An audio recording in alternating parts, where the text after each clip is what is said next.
Enquanto eles continuam a orar, quero começar a conversar com você sobre redescobrir o poder da oração do reino de Deus.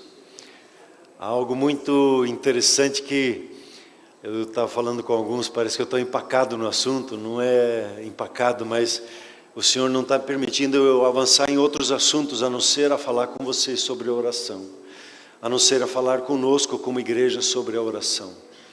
E há algo que Deus quer fazer na nossa vida, de nos trazer para um novo tempo, uma nova graça, um novo entendimento sobre a oração. Parece que quando nós vamos passar de fase, e há algo novo da parte de Deus, há uma necessidade de, parece que um esforço maior até que a gente consiga romper. E a oração é algo que a gente tem muito do nosso costume, do nosso jeito. Todo mundo ora, o hindu ora, o muçulmano ora, o espírita ora, todo mundo ora. E alguns parece que até oram mais que nós, né? Eu vi uma vez uma foto de uma reunião de oração, era uma vigília de oração dos muçulmanos, eles estavam numa montanha, e era cheio de gente, toda a montanha, uma foto do alto, assim, impressionante. Todo mundo ora, mas como é que se ora para que se obtenha respostas da parte de Deus em nossas vidas? Você e eu, nós temos várias oportunidades de orar. E como igreja nós incentivamos você a usar essas oportunidades. A oportunidade de fazer o seu devocional, de você sozinho orar com Deus, conversar com Ele, de você interagir com Ele. Nós temos incentivado que pelo menos um momento no dia você, como casal, ore com a sua esposa, pelo menos uma vez. E nem que sejam uns 3 segundos não, é muito rápido, né? Mas 3 minutinhos antes de se lançar para o dia, de um abençoar a vida do outro. Mas a necessidade de, quando nós como família oramos, não só orar uma oração de gratidão pela comida, mas separarmos uma vez na semana um tempo para orar em família e abençoar uns aos outros, e interceder uns pelos outros. Nós temos a oportunidade no grupo familiar, e são aí 50 reuniões que nós temos. Uma vez me ligaram, quando é que é a reunião de oração da igreja? Eu disse, tem umas 50 em vários horários. Nos grupos familiares, os grupos familiares se reúnem e nos grupos familiares nós apresentamos nossas orações, e oramos e nos envolvemos e cobrimos uns aos outros em oração. E se não estamos fazendo o suficiente, vamos fazer mais no tempo de oração. E nós temos a oração corporativa, temos as mães que oram, elas estão aí nas terças de tarde e nas terças à noite, estão aí orando. Nós temos os jovens que também oram na quinta-feira à noite, às 19 horas. Nós temos aí a oração antes das celebrações, e temos pedido para que os grupos familiares venham pelo menos uma vez a cada terceiro mês para a oração. E temos tido dificuldade de trazer os grupos familiares para vir. Nós temos vigílias escassas, porque temos desanimado em chamar para a vigília, e eu fiquei uma vez constrangido. Vamos fazer uma vigília, só tinha novos na igreja, e eles perguntaram, cadê os outros? E nós temos segurado um pouquinho assim, porque nos falta algo na reunião de oração. Nós temos várias oportunidades, e talvez a gente tenha até se acostumado a um certo nível que nós estamos, com o que nós já sabemos, nos acostumamos, e o que acontece quando nós nos acostumamos a algo, nós consideramos isso normal e entramos numa letargia.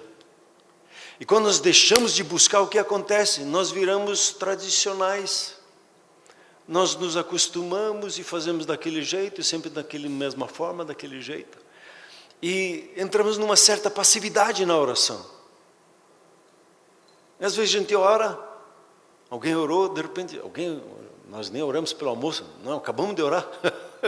Não sei onde é que estava durante a oração. A gente entra num certo momento que a gente tem a paciência de orar pela outra pessoa, mas o nosso coração às vezes precisa agora de um algo mais, precisa de um romper novo.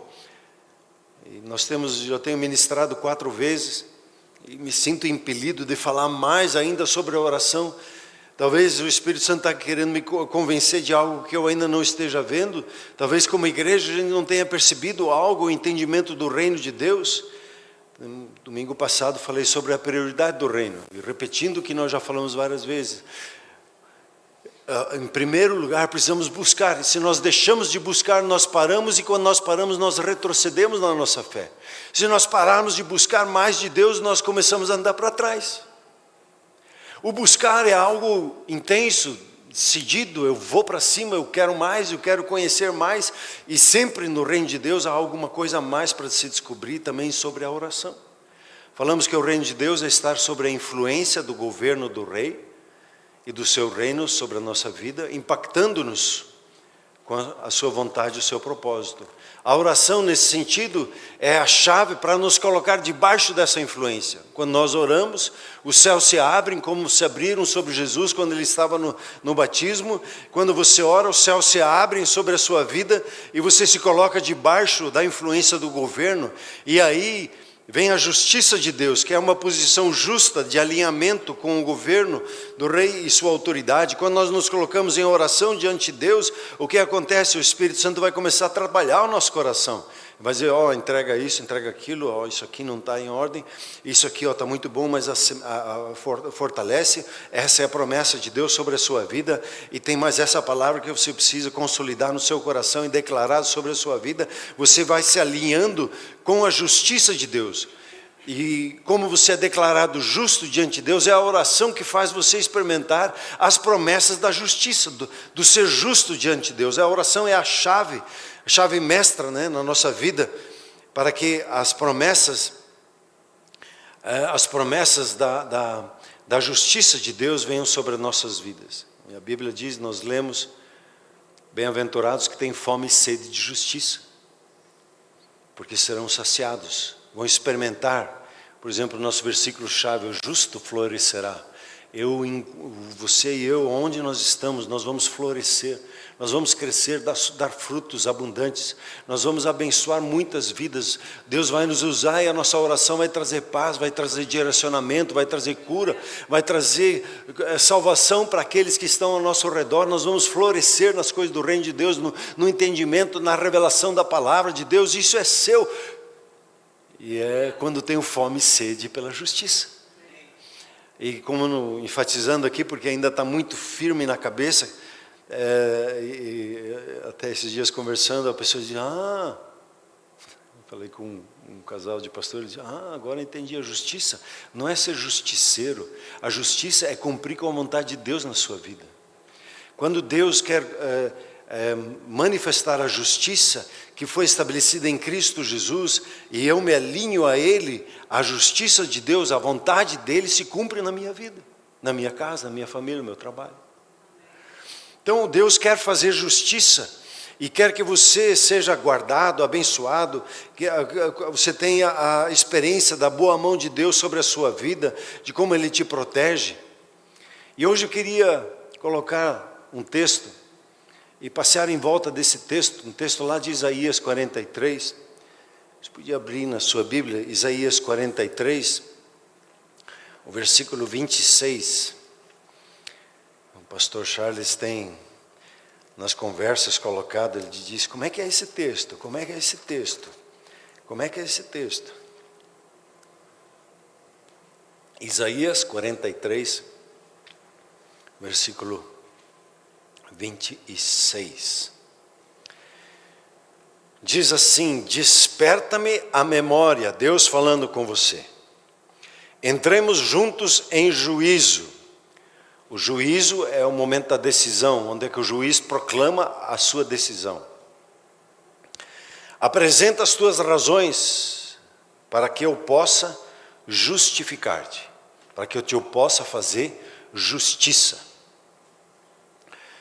Então Deus nos lança aqui um desafio de apresentar a Ele, trazendo a lembrança da sua palavra, para que Ele nos abençoe.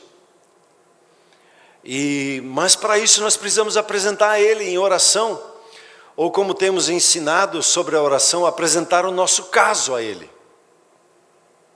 Montar um caso. Aí eu vou pedir ajuda aí do Anderson. Vou falar algumas coisas sobre o trabalho dele. Quando você monta um caso, você precisa se basear na lei, que é a palavra de Deus, no que Deus diz. E você precisa buscar a jurisprudência, pesquisar onde na Bíblia essa situação que você está passando, alguém já passou. Aí você tem uma jurisprudência de como Deus atendeu e de como Deus fez. Você tem o seu caso, você constrói o seu caso, e aí você vai, quando o caso está bem construído, você se apresenta diante do justo juiz. Então, como eu monto o meu caso? Com a palavra de Deus, com uma experiência de pessoas na Bíblia que já vivenciaram essa palavra, e eu também posso trazer aquilo que Deus já fez na vida da igreja, dos irmãos, alguém que deu um testemunho, por isso que é importante dar um testemunho daquilo que Deus fez na sua vida, porque quando você dá um testemunho é como você dizer: Deus, faz de novo isso na vida dos nossos irmãos. A irmã ali, lembrei agora, ela estava orando por uma casa e Deus abriu a porta. Bom, você abriu para ela, Deus, o Senhor não faz acepção de pessoas. Então, o que precisa acontecer na nossa vida? Como é que eu alinho agora a minha vida para que a justiça seja estabelecida e venha uma palavra da parte de Deus sobre as nossas vidas? E aí, relembrando para isso alguns conceitos. E eu vou ler eles aqui para não me deter muito em cada um dos pontos. Então, o propósito original de Deus com o ser humano era que o ser humano exercesse domínio sobre a área, sobre a terra. Em tudo que ele empreende, ele domina, ele tem entendimento, ele tem uma graça, um favor, ele tem compreensão do assunto. Se eu for perguntar, eu sempre peço ajuda para o Paulo. Paulo, você que tem domínio aqui, esse negócio aqui, o que é? Ele tem domínio, parece que ele só chega perto do computador, o computador já, opa, chegou alguém que tem domínio. Ué, está funcionando, o que você fez? Quando você tem domínio sobre uma área, você se sente seguro. E você é usado para servir pessoas, para servir pessoas. E o ser humano foi criado para governar sobre todos os recursos da terra, na terra, nos céus e na água. Em tudo, onde você está colocado da parte de Deus, Deus quer lhe dar domínio, quer lhe dar compreensão, entendimento, para que você possa servir o seu próximo. Porém, o que aconteceu na traição do ser humano? Ele traiu a confiança de Deus, Deus tinha confiado a terra para ele, e ele perdeu o domínio. E quando você perde o domínio, você é dominado. E o diabo, assim, o adversário, nosso adversário, ele começou a exercer domínio sobre a face da terra. E quando nós olhamos ao nosso redor, nós vemos o resultado desse domínio. Ele governa nas trevas. E até um conceito ainda que eu quero trabalhar um pouquinho adiante conosco como igreja. O diabo ele trabalha na falta de domínio sobre um assunto. A nossa dificuldade, a área que nós temos dificuldade, é uma área que estamos em trevas, falta conhecimento sobre o assunto. Quando você tem conhecimento sobre o assunto, ninguém te passa para trás. Agora, quando eu não tenho conhecimento sobre o assunto, o diabo te passa para trás e te confunde com palavras, com mentiras. Então, o Espírito Santo veio para quê? Para nos trazer luz, para nos trazer entendimento. Né? E continuando aqui, o ser humano, então, ele foi criado para liderar na área dos seus dons e habilidades, mas agora estava escravizado. Ele foi criado para cumprir um propósito, uma visão da parte de Deus, porém, depois da traição, caiu nas trevas. Não sabe mais para que vive, e qual a razão da existência, qual a sua identidade, qual o seu compromisso, porque há trevas. E o Senhor Jesus, ele veio restaurar o governo de Deus sobre a terra, quando ele diz assim: o reino de Deus chegou, o reino de Deus está aqui. E quando você nasce de novo, você nasce para dentro desse reino, você é transportado do reino das trevas, do império das trevas, para o reino da luz, e agora você está debaixo de um outro governo, debaixo de uma nova influência. E nesse governo, nesse reino, há princípios e leis e promessas que são suas, que são entregues. E o Espírito Santo agora, ele pôde retornar na vida do ser humano, porque até então, quando Adão e Eva traíram a Deus, o Espírito Santo foi tomado. E por isso o ser humano foi morrendo. Morreu morrendo. Ele vai morrendo devagarzinho. E toda vez que nós andamos fora daquilo que Deus tem para nós, a morte se apresenta e nos confunde. E nós perdemos ânimo de vida, ânimo, alegria naquilo que Deus nos dá quando nós estamos fora da cobertura do reino de Deus sobre as nossas vidas. Então o Espírito Santo pode retornar e habitar novamente no ser humano por causa da morte e da ressurreição de Jesus. Esse foi o propósito principal da vida de Jesus, para que você fosse resgatado e restaurado para dentro do reino de Deus, debaixo do governo dele. E é o Espírito Santo que faz isso em nós. Pode dar uma glória a Deus? Nós, às vezes, Jesus morreu por nós na cruz para que a gente vá para o céu. Não, esse é um bônus que vem. Mas a manifestação do reino de Deus, de você ser cheio do Espírito Santo, essa foi a razão principal de você ser selado pelo Espírito Santo como um filho, como uma filha de Deus. Então agora o Espírito Santo desenvolve a capacidade de reinar em vida, de exercer domínio em todas as coisas, porque Ele vai te ensinar todas as coisas. Ele veio na sua vida para que você possa exercer domínio e cumprir com clareza, com segurança, o seu destino e a visão de Deus na sua vida, que Ele te colocou sobre a face da terra. Então, o seu propósito se cumpre com o seu destino quando o Espírito Santo agora, Ele está na sua vida e Ele lhe conduz, Ele lhe guia. E um filho de Deus, ele é guiado pelo Espírito. Essa semana, conversando com a pastora Lu, o pastor Paulo, elas estavam compartilhando que estavam conversando para lá e para cá, e uma das orações constantes é: Senhor, nos guia para abençoar pessoas. E aí a pastora Lu disse: pastor Paulo, vamos naquele café tomar um café hoje? Eles achavam que era para ir lá tomar um café. Quando adentraram naquela cafeteria ou panificadora, Deus tocou a vida do Paulo para falar uma palavra para a dona daquele ambiente. E a pastora Lu, como profeta, já tinha uma palavra também para ela, já entregou. E tomaram café. Entregaram o que tinham que fazer. No outro dia, quando tinha a festa de aniversário da igreja, eles foram, vamos pegar alguns salgadinhos ali para o café da igreja. Passaram lá e entraram nessa cafeteria, nessa panificadora. E uma mulher disse assim: puxa, obrigado.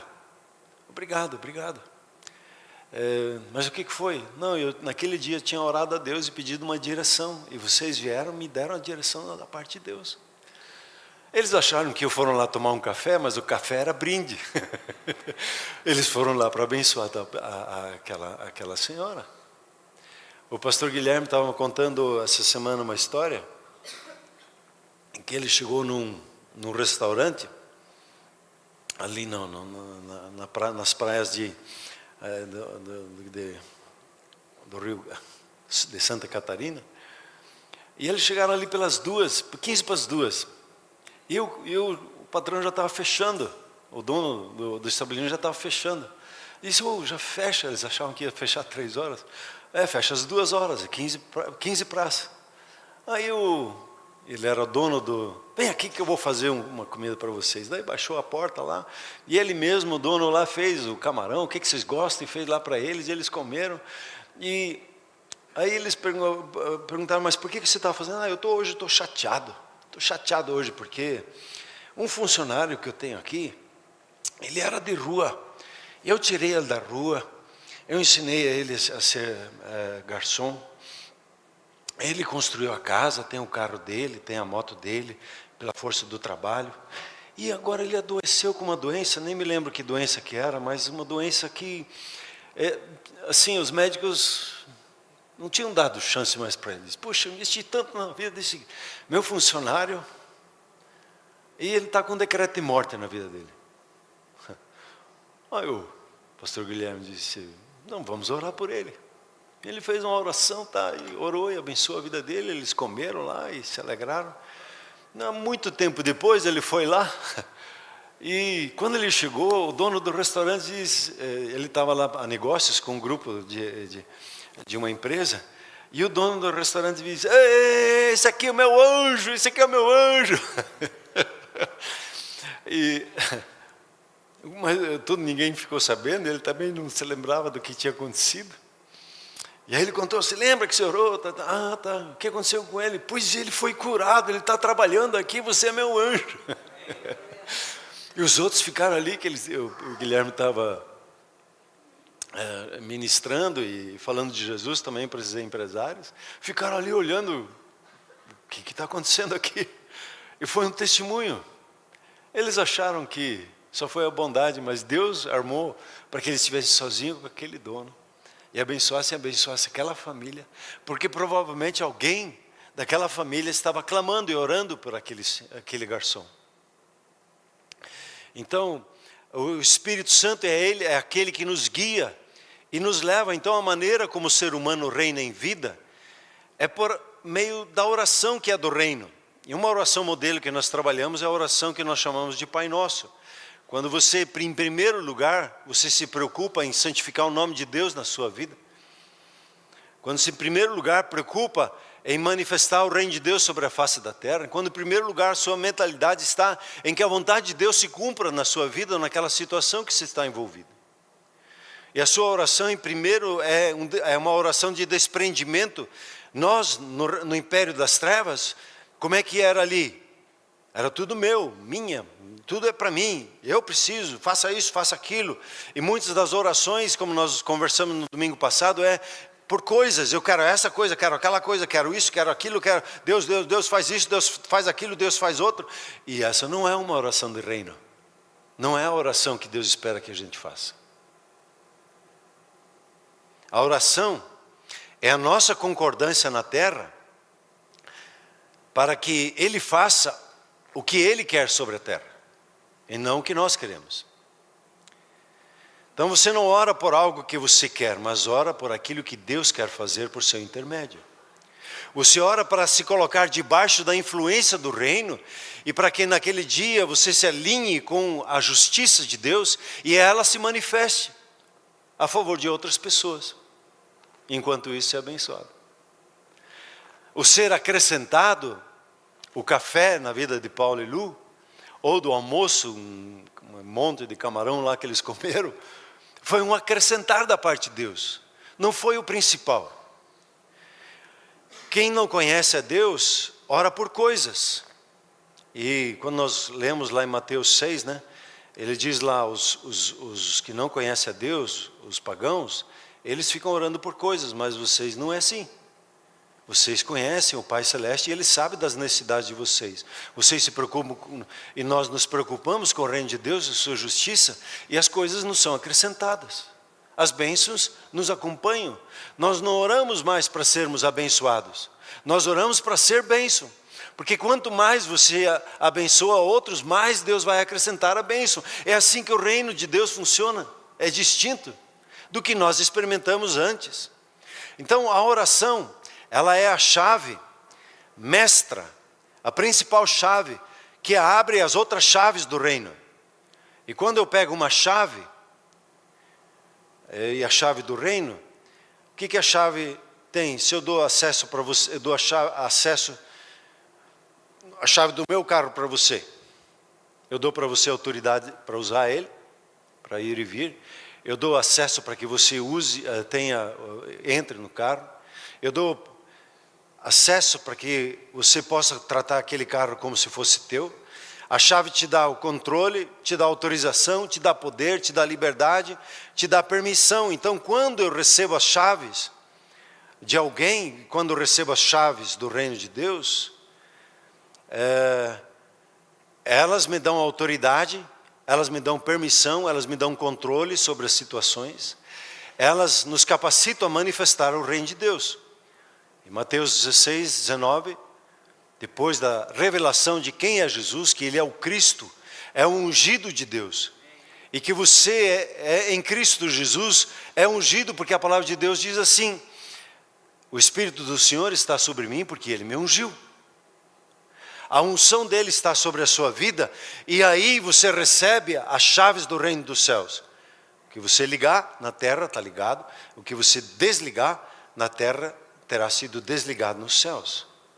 Então o que você desliga, você tranca na terra. O que se desliga, você tira a tranca.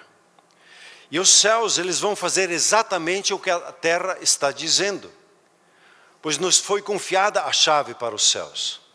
A oração, ela é a chave então mais importante, que lhe dá acesso às outras chaves que nós temos nas Escrituras. Então, quando nós entendemos a oração, nós não vamos mais parar de orar. A gente vai orar o dia inteiro, toda hora, todo instante, cada desafio nós vamos orando. A cada dificuldade que nós enfrentamos, Senhor, o que o Senhor quer aqui? Como o Senhor quer agir nessa situação?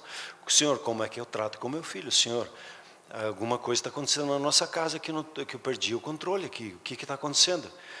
Senhor, me revela como o Senhor quer se manifestar nesse lugar com essa pessoa. Senhor, o Senhor me colocou essa pessoa na minha presença. E o que o Senhor quer fazer? Como o Senhor quer que eu abençoe essa pessoa? Então, a oração é a prática muitas vezes mais mal interpretada do ser humano, porque nós usamos a oração em nosso favor, quando que a oração é em favor do nosso próximo. A oração, ela traz a consciência de que eu preciso ter o acesso aos céus para manifestar na terra aquilo que Deus quer. Então, existe uma questão que a gente precisa consolidar no nosso coração. Normalmente, quando você pensa assim, uma pessoa orando, você vê ela de joelhos, com as mãos cruzadas ali orando. E eu quero te convidar a você ter uma outra visão sobre a oração. De você se apresentando diante do trono de justiça de Deus e apresentando a sua petição a Ele. Isso vai mudar a sua maneira de orar.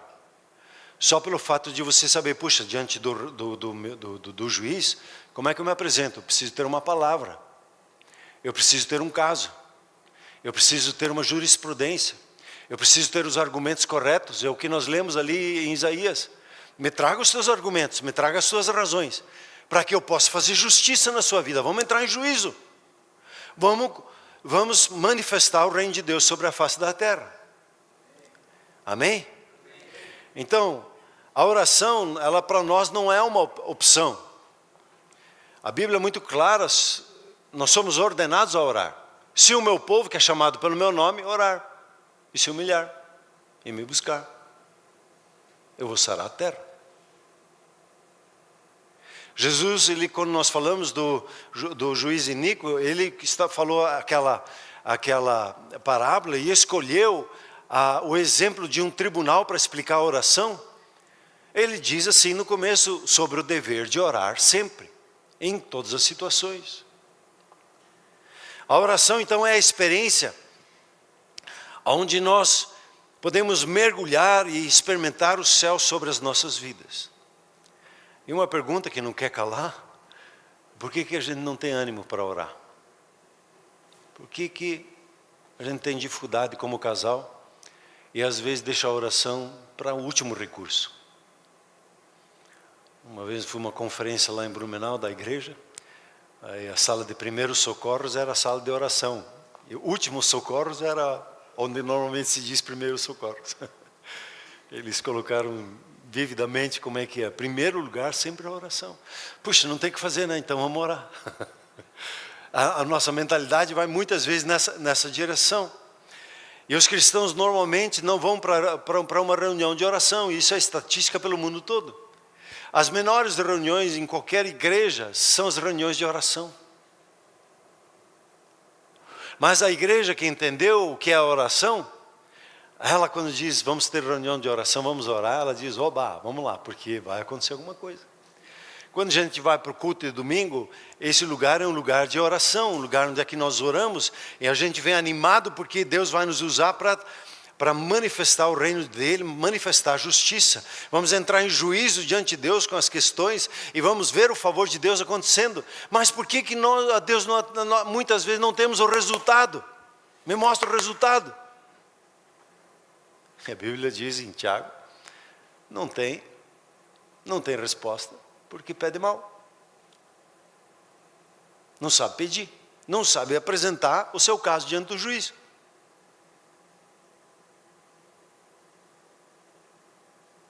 E ainda por cima, quando pedem só para sua autossatisfação, diz ali. Só está preocupado com você. Não entendeu a oração. Eu não entendi a oração quando eu oro assim. Então, o nosso problema é não ter resultados que a gente possa se alegrar. Uau, vai orar e alguma coisa vai acontecer agora. Então, quando o ser humano não obtém resultados, ele não vai mais naquele lugar, ele deixa de fazer certas coisas quando ele vê que não tem resultado. Se ele lê a Bíblia e ele não entende ela, ele guarda ela ou deixa lá aberto num salmo determinado e é isso. Não entende o poder das Escrituras. Se não entende o poder das Escrituras, você não entende mesmo? Então deixa para lá. Eu vou vivendo com o que eu ouço, com o que eu vejo por aí. Então, onde está o problema na oração? É com a oração em si? O assunto oração? Ou é com quem ora? Ou é com as orações que nós estamos fazendo? Ou tem a ver com o próprio Deus, que está dando um gelo na gente? Quando Ele diz que Ele quer atender as nossas orações, e a Bíblia é muito clara que Deus responde orações. E Deus diz claramente que Ele atende as orações do justo. Porém, eu não recebo o que Ele prometeu, então há algo errado no nosso sistema de pensamento sobre a oração, nossa prática sobre a oração. Alguma coisa precisa mudar. Tem um ditado que diz assim, não sei quem falou esse, mas é um dos heróis da fé: Deus nada faz sobre a terra a não ser atender à oração do justo. E eu concordo com essa frase. O que Deus faz é atender a sua oração sobre a face da terra. Mas Ele não está atendendo a minha oração. Então, vamos fazer uma revisão nossa. Não vamos ficar chateados, não vamos ser crianças que vamos ficar beiçudos e só porque Deus não atende nossa oração. Senhor, Espírito Santo, por gentileza, me ensina a orar. Eu estou aqui batendo cabeça, não sei. E é uma melhor posição para ser um aprendiz. Quando eu digo, Senhor, me ensina. E se estivermos orando de maneira errada, não obteremos o resultado esperado. E não importa quanto tempo a gente ora, com quanta seriedade nós oramos, quão bonito são as nossas palavras, quanto nós choramos, quanto é o nosso jejum. Se não estiverem alinhados com a vontade de Deus, alinhados com o reino de Deus, não vai haver uma resposta. John Wesley, o avivalista que trabalhou na Inglaterra, e é considerado como aquele que evitou que a Inglaterra sofresse o que a França sofreu na Revolução Francesa. Ele disse assim, e ele tem algo que ele descobriu: sem Deus, o ser humano não consegue fazer nada. E sem o ser humano, Deus não age. E aqui nós temos um bloqueio religioso. Deus age na terra por meio do ser humano. Ele não age soberanamente fora do ser humano. Ele age por intermédio do ser humano.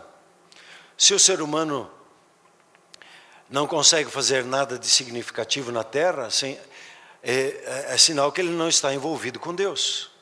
Há uma parceria que Deus estabeleceu e faz parte do princípio da criação, que nós temos também já conversado várias vezes, que Deus estabeleceu uma parceria entre Ele e o ser humano. Ele na criação, Ele disse sim, façamos o homem segundo a nossa imagem e semelhança, e tenha Ele domínio sobre a face da terra. Ele deu a terra aos filhos dos homens, os céus são dele. Na terra, quem governa é o ser humano. E Deus governa na terra por intermédio do ser humano, que permite que Deus haja por intermédio dele. O pastor Paulo dando uma palavra, era Deus agindo, respondendo a uma oração daquela pessoa. E aqui temos princípios: sem Deus o ser humano não consegue, e sem o ser humano Deus não vai agir.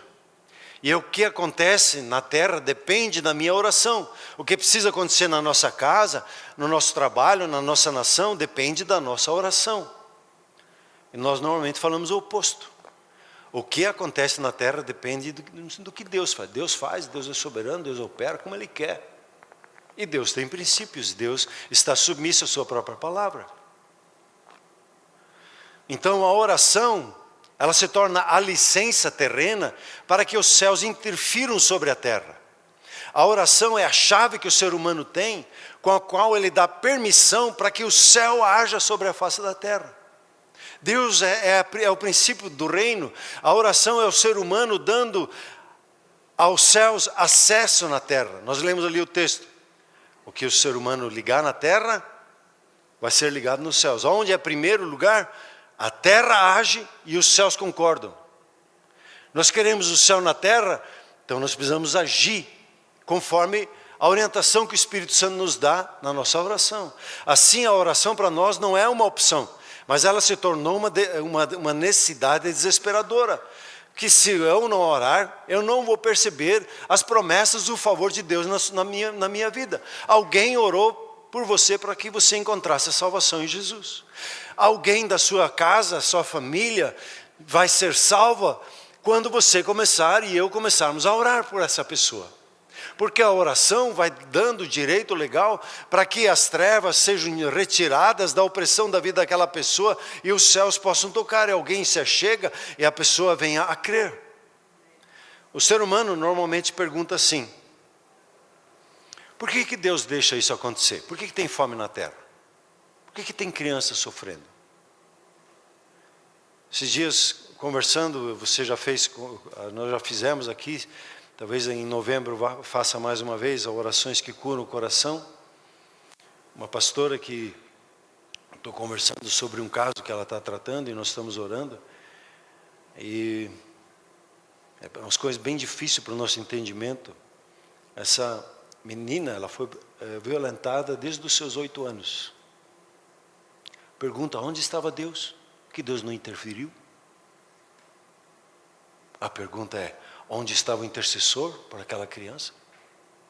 Porque não é culpa de Deus o que acontece na terra. Deus fica indignado e busca alguém que ore sobre isso. Alguém que vai dar uma palavra. Nós jogamos a nossa responsabilidade para Deus e diz, não, isso aí é teu. É responsabilidade sua. Diz, não, mas a gente não gosta de assumir responsabilidades do que acontece na nossa nação. A gente gosta de culpar os corruptos. A gente gosta de culpar o próximo. A gente gosta de culpar Deus. Por que Deus não faz? Que Deus amoroso é esse? Que deixa uma criança de 8 anos sofrer uma violência assim? E não tem, é o fruto da maldade do ser humano. É o ser humano tomando a autoridade sobre a face da terra e fazendo o que ele quer. É o espírito maligno dominando uma pessoa dessa e manifestando o reino das trevas. E a nossa responsabilidade é que fica orar quando Deus nos chama para orar por determinadas pessoas e situações e circunstâncias. Jesus estava ali orando por ela e buscando alguém que intercedesse por aquela situação para livrar aquela criança. E Deus pergunta, por que você, por que eu deixa isso acontecer?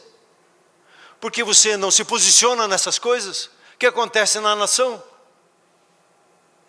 Ah, mas quem sou eu para orar? Você é filha de Deus. E a sua oração, ela é muito poderosa, tem muita eficácia, como diz o texto. A oração do justo é muito eficaz. Só que a oração não é assim, apertar um dedo e resolveu. A oração, como nós aprendemos, diante do trono de Deus, é um pedido que se vai lá e, como essa viúva, se vai, eu quero, faça-se justiça, cumpra-se a palavra de Deus. Sem Deus, o ser humano não consegue. E sem o ser humano, Deus não vai agir. John Wesley descobriu algo essencial na vida. E o Espírito Santo está falando conosco. Amém? Então, por que a consagração, a oração, ela é tão importante? O ser humano, quando nós nos voltamos para a oração, Deus, yes, até que enfim Ele vem me buscar. Eu quero responder as coisas, mas vem para a oração. O Espírito Santo diz lá, vamos orar.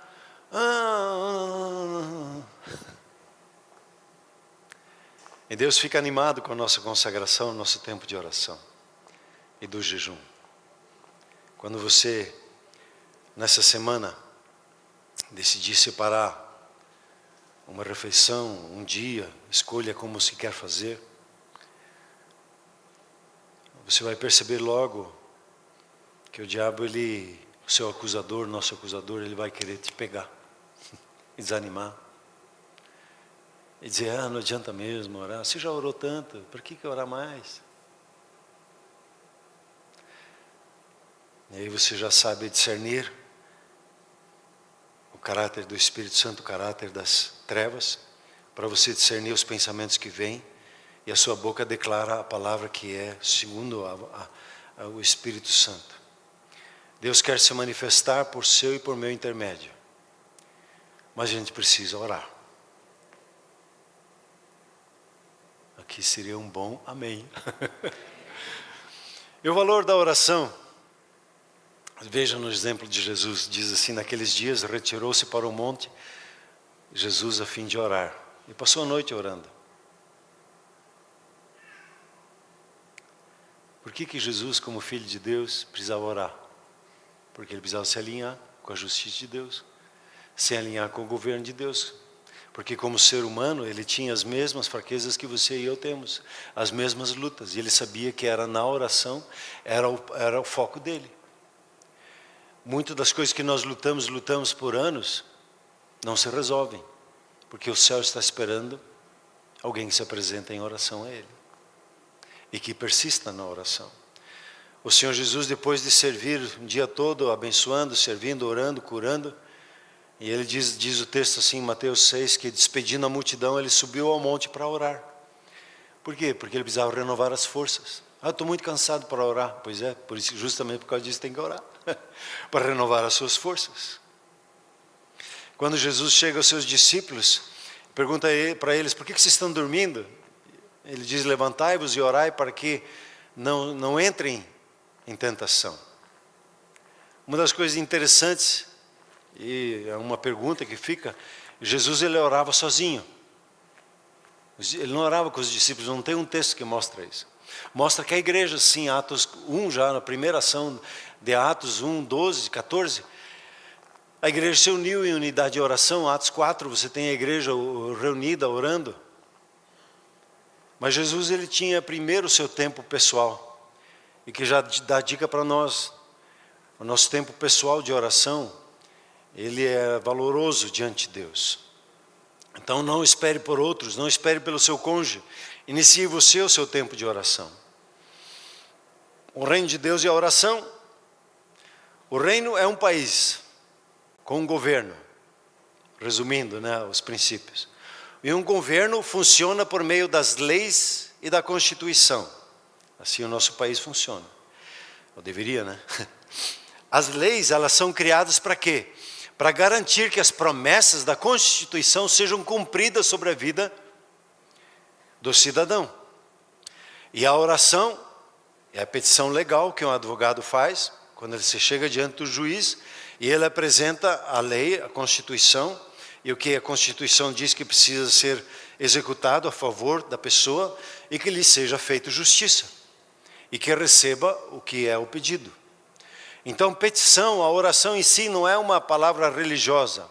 E Jesus não usou nesse sentido a oração. Ele usou a oração como uma atividade legal. Fazer uma petição e uma demanda legal que você faz diante do governo do reino de Deus, baseada na lei e na Constituição dela. Então, a oração é uma atividade legal.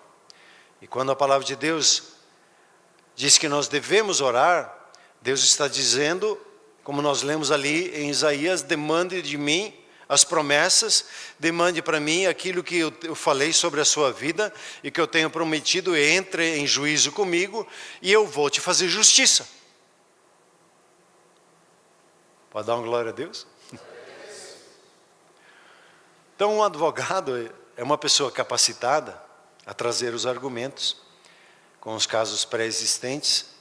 Ele pega as leis, ele monta um caso, ele traz bons argumentos para que as promessas da lei sejam entregues.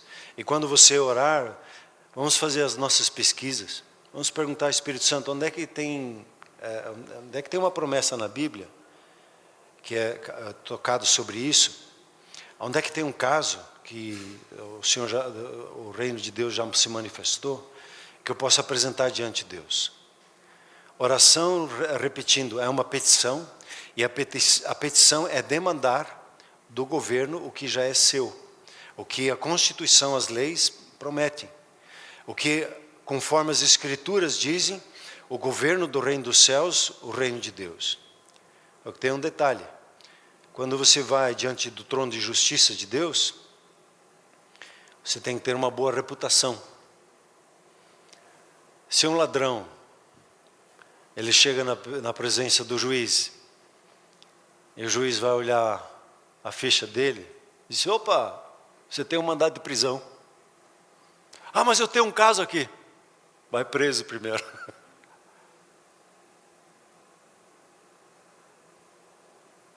A boa reputação é as nossas vidas, como nós conversamos domingo passado, de um coração limpo.